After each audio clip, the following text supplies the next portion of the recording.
Hello, ladies, and a warm welcome to Spinster's Library. I'm Claudia, and today I have some life lessons for you from a real-life Regency governess.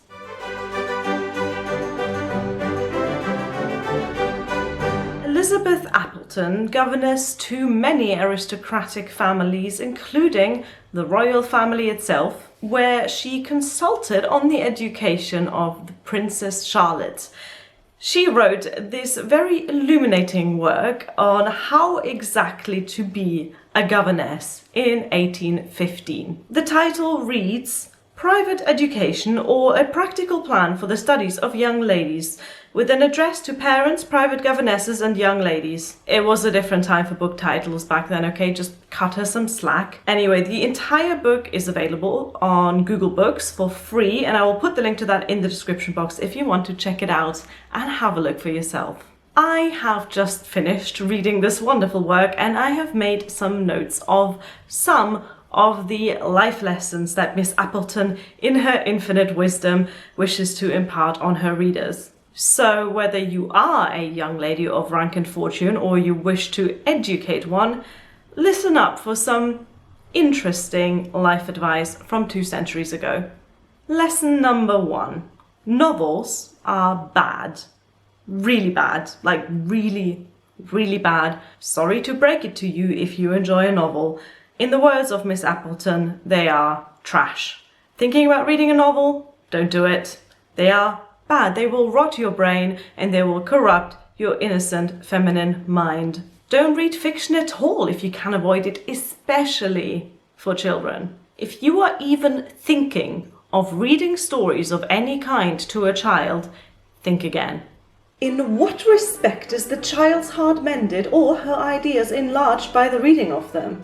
And if this be unanswerable, let us ask wherein her mind has not suffered by such trash. How can a mind so filled relish anything hereafter but novels, and those of the most extravagant kind? So burn your TBR and empty your bookshelves of this nonsense, and instead get yourself some history books, some royal biography, and, if you really have to, a copy of The Family Shakespeare, which has all of the famous plays in it, but with none of the obscene bits. A work which Miss Appleton herself calls a great recommendation when we reflect upon the innocent eyes that are to peruse its pages. If you are really ambitious, you might want to pick up some poetry, but not more than once a week. Lesson number 2. There is always an appropriate situation for discussing important issues with the children in your care. Imagine, for example, you're sitting in the family drawing room with your student, doing some casual embroidery. Does this not strike you as the perfect moment to talk about the inevitability of death with the daughter of the house? Well, why not go all the way and take the child to see a real dead body?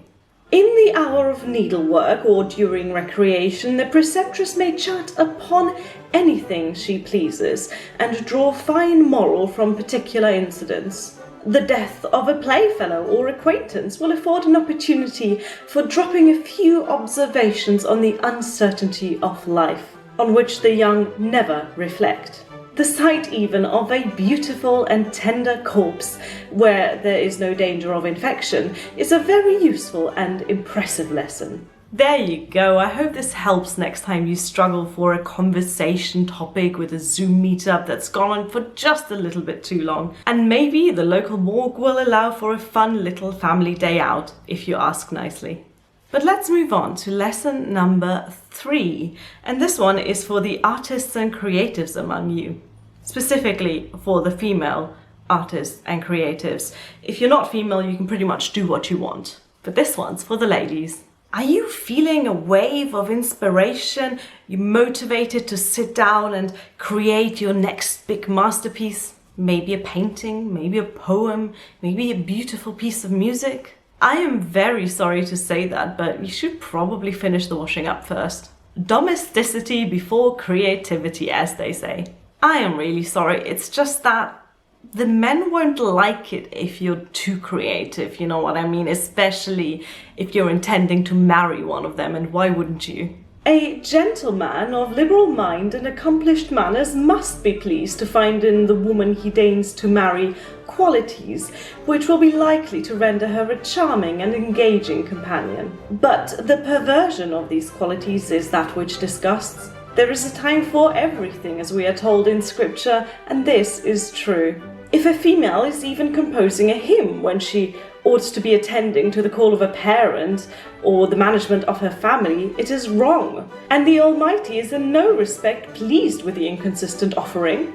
The parent is hurt by his daughter's conduct, and the husband is out of humour with his wife and her poetry.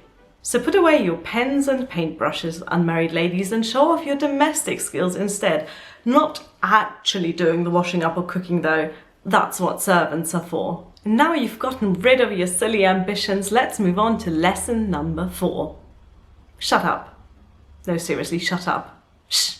I don't understand why you're still talking. According to Miss Elizabeth Appleton's unquestioned authority, young ladies should remain quiet, especially when out and about. Because you know what's really unattractive in a woman? Talking. Just think of the disgusting things some of you do when out and about. Saying hello to a friend, window shopping, laughing. Then stop doing those things. It's easy. In the streets of a town, young women of all ranks cannot be too particular in their deportment. Loud talking, laughing, stopping to look at shops, gazing after people, staring at passing carriages, all these are improper. There is a modest dignity, which is the only kind of manner to acquire and maintain. If a female meets with a friend in the street, she may talk little and softly, yet it is better to be reserved. We can say at home all we wish. Well said, Miss Appleton. So keep your mouths shut on the streets, ladies, and let's move on to the final life lesson, which is patriotism. Some good old-fashioned being proud of your country for no good reason. But only, and this is important, only if your country is England. You have to make sure that that is your only political opinion though, because anything else, you guessed it, is just not appropriate for ladies. For however improper it may be in a young lady to express political opinions in public and to join in controversy, yet every female should be encouraged in a generous glory of the happiness and honour of her country. And of what a country am I now speaking? Oh, England, England, loveliest of empires, fairest of queens, sister of grace and virtue, parent of science and guardian of the arts. Long mayest thou be loved by men, emulated by monarchs and cherished by thy God. Pardon this digression, I cannot speak unmoved of my country. The subject is far too interesting to pass it over without one humble offering to its merit. I swear, if this gets quoted out of context, I'm coming after you. Once again, well said, Miss Appleton. Absolutely nothing problematic with that statement whatsoever. And remember, ladies, this is the only political opinion that you're allowed.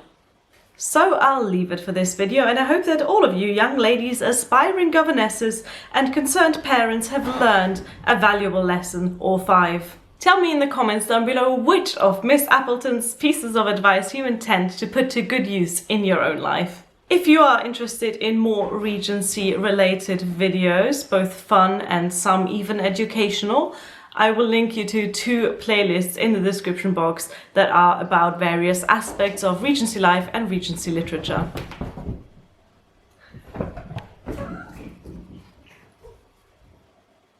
Oh, I have one final note from Miss Appleton's book. For any young lady of rank to be considered truly accomplished, she must open the description box of this video and peruse the links, in particular the one leading to the Spinsters Library Patreon page for bonus content and more. It is only proper.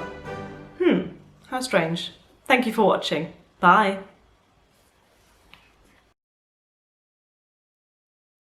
I am very sorry to say that, but you should probably... So put away your pencils.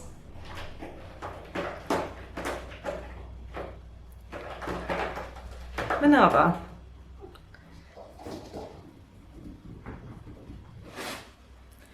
Just think of the disgusting things some of you do when you're out. Just think of the disgusting things some of you do when out and about. Beetle, just think of the disgusting things some of you do when out and about. Saying hello to a friend. Window shopping.